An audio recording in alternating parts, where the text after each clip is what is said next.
This lesson is on the calculation of electrochemical cells and cell potential.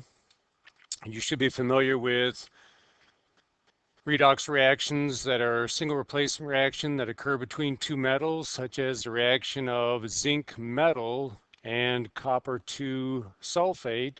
Since the zinc is higher, it can replace the copper 2 ions in the copper 2 sulfate.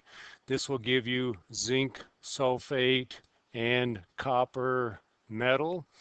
Again, the zinc here is being oxidized. The more active element is typically the one that is oxidized. The less active element is the one that is reduced. And so it is a redox reaction. This redox reaction can be written in two half reactions. Again, the oxidation is the more reactive zinc metal being changed into zinc ions by losing 2 electrons, and the less reactive metal, the copper 2 ions, will gain 2 electrons to form the copper metal. If we add these two reactions together, the zinc and the copper are on the reactant side, and the zinc ions and the copper metal are on the product side. The electrons produced cancel out with the electrons gained, since you have the same number of electrons gained as lost in the two half reactions. This brings us to electrochemical cells. There are two types of electrochemical cells. Galvanic or voltaic cells are cells that create electricity from spontaneous chemical reactions.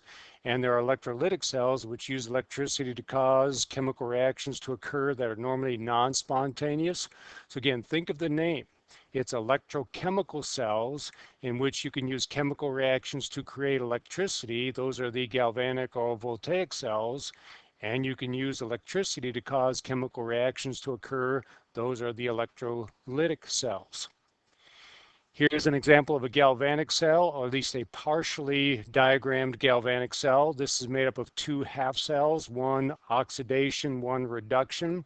In the oxidation half cell, the more reactive metal is oxidized and the less reactive metal is reduced. So less reactive metal gains electrons.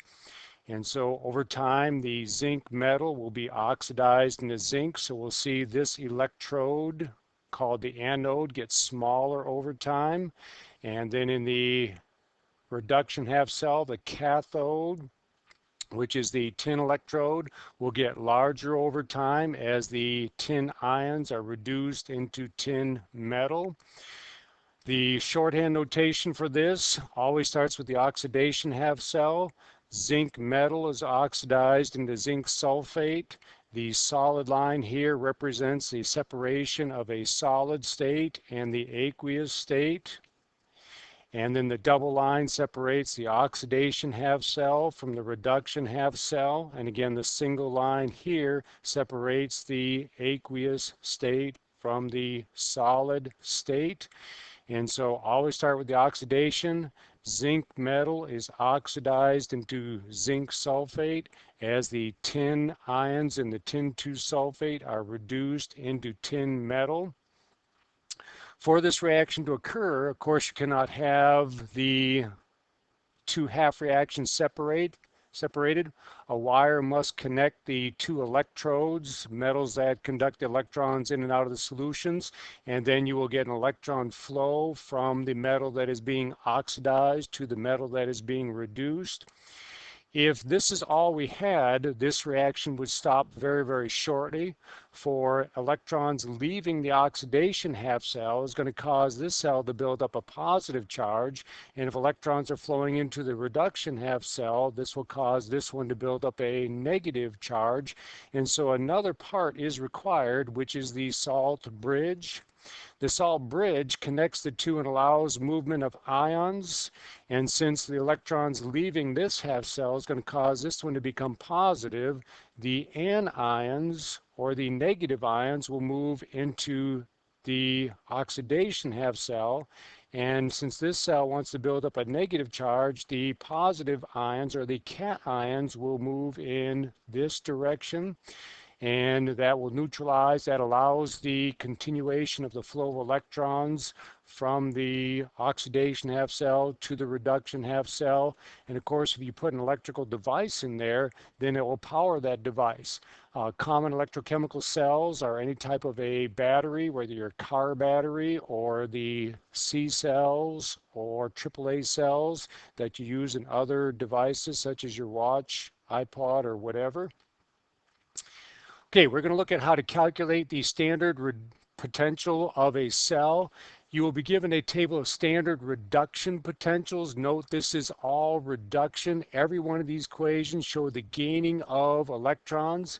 However, if you were to take a reduction half reaction and simply write it backwards, such as 2F minus goes to F2 plus 2 electrons, then my reduction half cell just or half reaction just became an oxidation half reaction.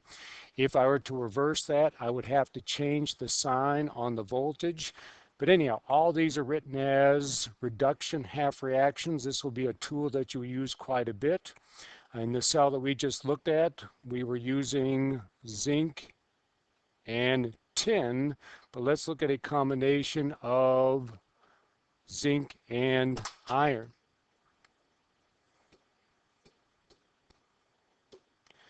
Okay, for the calculation of standard reduction potentials, the equation is the standard reduction potential of a cell equals the standard reduction potential of the reduced element minus the standard reduction potential of the oxidized element. For example, if I were to do zinc and zinc sulfate being oxidized, copper 2 sulfate and copper, if I go back to this cell, I can see that the copper 2 and the copper combination has a 0.34 volts, and the zinc and the zinc 2 ion and the zinc has a negative 0.76 volts. And so it's always the reduced elements standard reduction potential minus the oxidized elements standard reduction potential. So from the table, the copper and copper 2 ion combination has a 0.34 volts, and the tin and the tin 2 has a negative 0.76, and so that gives us a 1.10 volts. You also have that same table that looks something like this on your reference sheet that you can access. Okay, we'll go through a couple more of them just to make sure you've got this.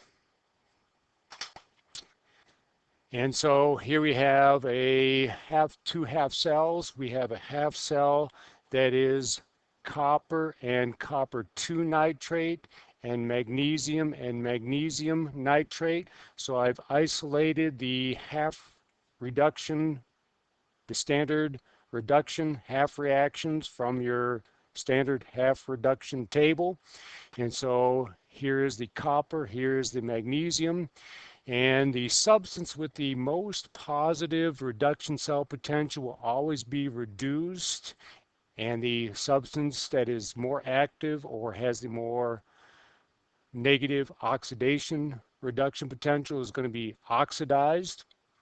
And so the anode is where oxidation is going to take place. The vowels go together, A and O. The anode is also going to be the negative electrode. Remember, anions are negative, so the anode is negative.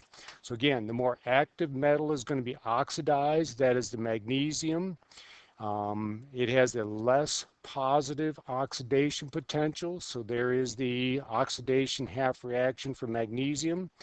At the cathode, reduction is going to take place, so the consonants go together, and the cathode is going to be the positive electrode of a galvanic or voltaic cell, and the more positive reduction potential is the one that is going to be reduced, and so copper will be reduced. Shorthand notation again always starts with the oxidation half reaction. So the oxidation part of the shorthand notation is going to look like this. The reduction half reaction starts with the ion, ends up with the metal, so it is going to look like this.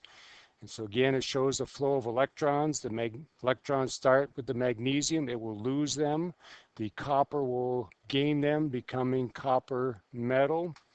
And in the cell potential, again, it's going to be the standard reduction potential of the reduced element minus the standard reduction potential of the oxidized element. So in this case, it's going to be the copper minus the magnesium, which will look like this, giving us a 2.71 volt. Do one more just to make sure you've got it. Here we have tin and tin 2 sulfate and aluminum sulfate. And again, the more positive reduction potential is the one that is going to be reduced. So the tin is going to be reduced. That means the aluminum is going to be oxidized. Again, the anode is where oxidation takes place. So the aluminum is going to be oxidized at the anode. And remember, this is a reduction half reaction. So if I want to write it as an oxidation half reaction, I just have to reverse the given reaction. And so that is going to look like this. So the aluminum changes into aluminum 3, giving off 3 electrons. Since the tin reaction is coming from a reduction table, that is the reduction reaction, so I will just copy that down there. Shorthand notation, again, you start with the oxidized element and you end up with the reduced element, showing the flow of electrons, and the cell potential will always be the standard reduction potential of the reduced element minus the standard reduction potential of the oxidized element. So it's going to be a negative 0.14 minus a negative 1.66, and that'll give you a standard cell potential of 1.52 volts. That's it for this lesson.